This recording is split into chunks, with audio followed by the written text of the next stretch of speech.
Hammaga assalomu alaykum. Sizlar bilan navbatdagi strategiyalarni ko'rishib turganimdan xursandman. Red Topic tomonidan tashkil qilinayotgan bepul onlayn darslar. Faqat sizdan harakat qunt bilan o'zlashtirib, faqat oldinga intilsanglar, ko'zlangan natijaga qisqa vaqtda erishishlar mumkin. Sizlar bilan o'tgan safar yongoromi, ya'ni bog'lovchi grammatikalarni to'liq yakunlab ko'rib chiqdik misollari bilan. Bugun endi navbat chongioromi, ya'ni yakunlovchi grammatikalarga ham yetib keldi. Yakunlovchi aytib turibdi nomi bilan yakunlab beradigan grammatikalar. Ya'ni o'tgan safar ham aytganmiz, bitta gap beriladi va oxirida qavs bo'lib joy tashlab ketiladi. O'sha qavsga yakunlab tugatib beradigan grammatikani topishimiz kerak bo'ladi. Bu chongioromi hisoblanadi. Vaqt ketkazmaymiz, video cho'zilib ketishi mumkin. Shuning uchun boshlaymiz. Birinchi grammatikamiz aonotta grammatikasi. Ip qo'ymoq, saqlamoq, chora ko'rishni ifodalaydi. Misolni ko'rib chiqamiz. Neron papil gutkattaso onul miri sinchong sorul sonotta. Ya'ni ertaga band bo'laman deb bugun oldindan arizani yozib qo'ydim. Ya'ni ip qo'ymoq deb tarjima qilinadi. Ikkinchisi kirohetta reja qarorni ifodalab, qaror qilmoq, qaror qildim deb tarjima qilsak bo'ladi. 나는 이번 방학에 부모님과 같이 소락산에 여행을 가기로 했다. Men bu safargi ta'tilda ota-onam bilan birga So'raksan tog'iga borishga qaror qildim.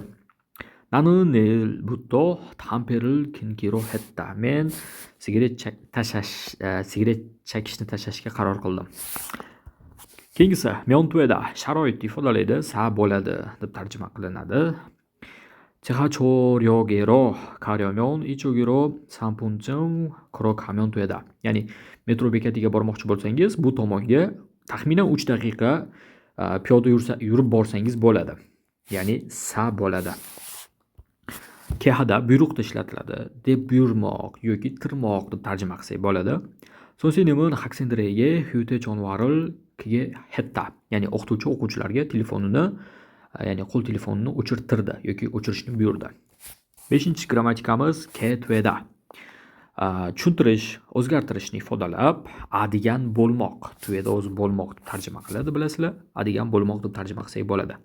회에 근무를 지원해서 회의 지사에 가게 되었다. ya'ni chet el firmasiga hujjat, ya'ni shu topshirgan edim, hujjat topshirganligim uchun shu chet el firmasida, ya'ni filialiga boradigan bo'ldim, ya'ni adigan bo'ldim.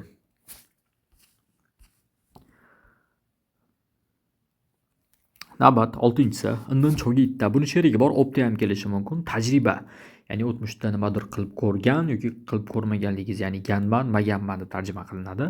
어렸을 때 부산에서 산 적이 있다. yoshlik paytim Busanda yashab ko'rganman, ya'ni ganman.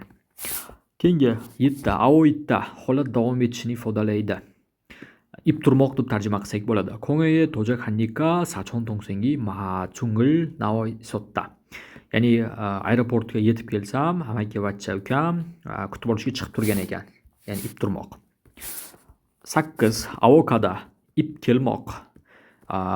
rivojlanishni bildiradi. Misollarda ko'ramiz.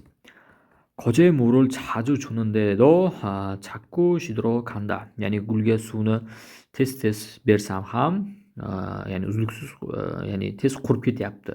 Ya'ni ip ketmoq.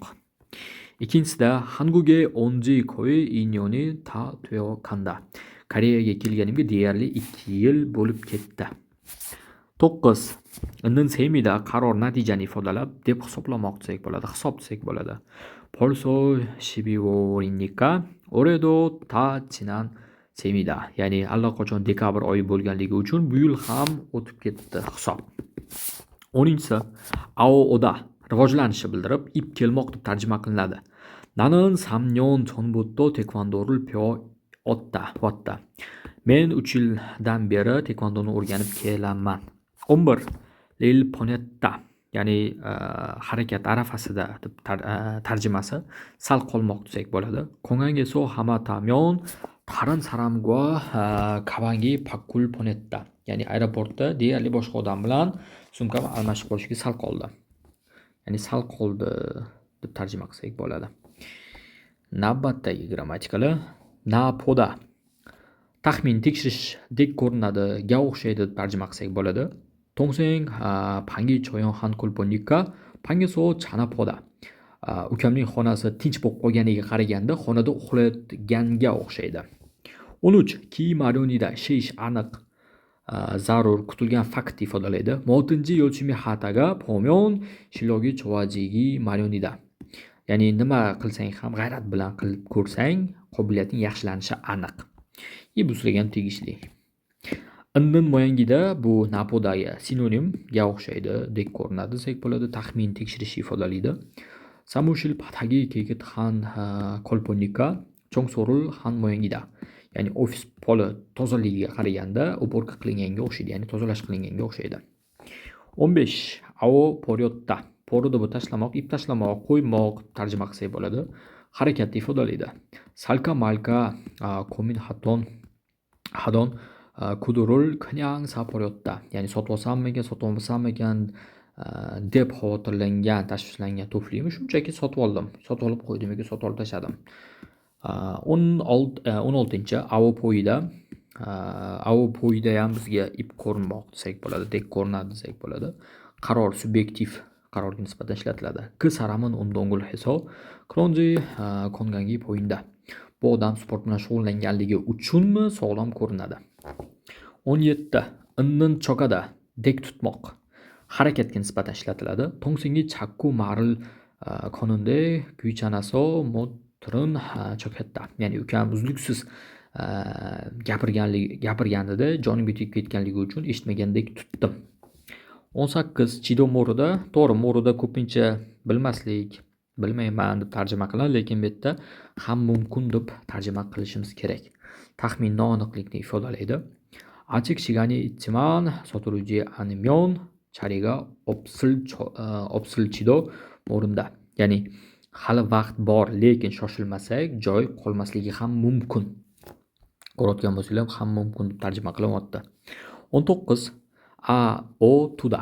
ya'ni nota bilan bir xil ip qo'ymoq, saqlamoq, chora ko'rmoqni ifodalaydi bu ham. 주말에 영화를 보려고 표를 미리 사두었다. ya'ni dam olish kuni kino ko'rish uchun biletni oldindan sotib olib qo'ydim. Tuda bilan bitta sinonim grammatika. Keyingisi 20. Bizda lika opta. Taxmin ishonchsizlikni mumkin emas deb tarjima qilsak bo'ladi. Aytganimizdek taxmin ishonchsizlikni bildiradi.